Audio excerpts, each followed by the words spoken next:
Hello friends, नमस्ते प्रणाम। हमारे चैनल में आप सभी फ्रेंड्स का स्वागत है और अभिनंदन है। तो हम लोग बहुत ही प्यारा देवी पचरा गीत लेकर आए हैं। अगर अच्छा लगेगा तो लाइक शेयर सब्सक्राइब जरूर कीजिएगा और कमेंट बॉक्स में ज़रूर बताइएगा ये देवी पचरा गीत आप लोगों को कैसा लगा। तो चलिए सुनाते हैं। जय माता जी। जय माता जी। सातो बहिनिया के मोहनी मूरतिया हो चुनरिया ओढ़ी के ना, हो चुनरिया ओढ़ी के ना।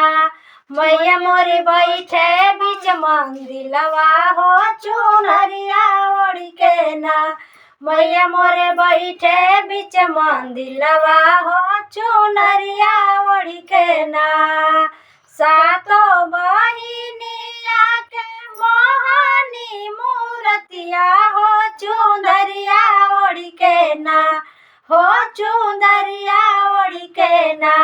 मैया मोरे बैठे बीच मंदिलवा हो चुनरिया ओढ़ी के ना।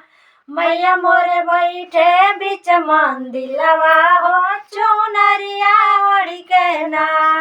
सबके तो दिहलू मैया महलाया टरिया कि अपने बसलू ना, हो कि अपने बसलू ना। मैया निबिया के पेड़ावा के अपने बसलू ना। मैया निबिया के पेड़ावा की अपने बसलू ना।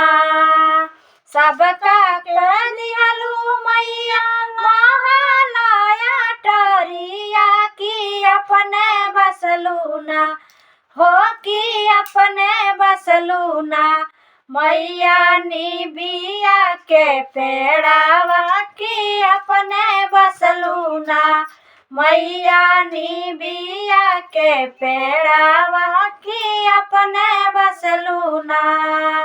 सातो बहिनिया के मोहनी मूरतिया चुनरिया ओढ़ी के ना, हो चुनरिया ओढ़ी के ना। मैया बैठे बीच मंदिला हो चुनरिया ओढ़ी के ना। मैया बैठे बीच मंदिलवा हो चुनरिया ओढ़ी के ना। सबका तो दिहलू मैया लहंगा से साड़िया कि अपने ओढ़लू ना, हो कि अपने ओढ़लू ना। मैया लाल की चुनरिया कि अपने ओढ़लू ना। मैया लाल की चुनरिया कि अपने ओढ़लू ना। सातो बहिनिया के मोहनी मूरतिया चुनरिया ओढ़ी के ना, हो चुनरिया ओढ़ी के ना। मैया बैठे बीच मंदिला हो चुनरिया ओढ़ी के ना। मैया बैठे बीच मंदिलवा हो चुनरिया ओढ़ी के ना।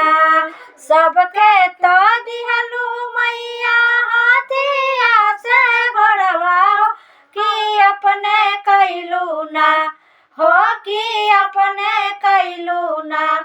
मैया बाघया सवरिया कि अपने कैलू ना। मैया बाघया सवरिया कि अपने कैलू ना।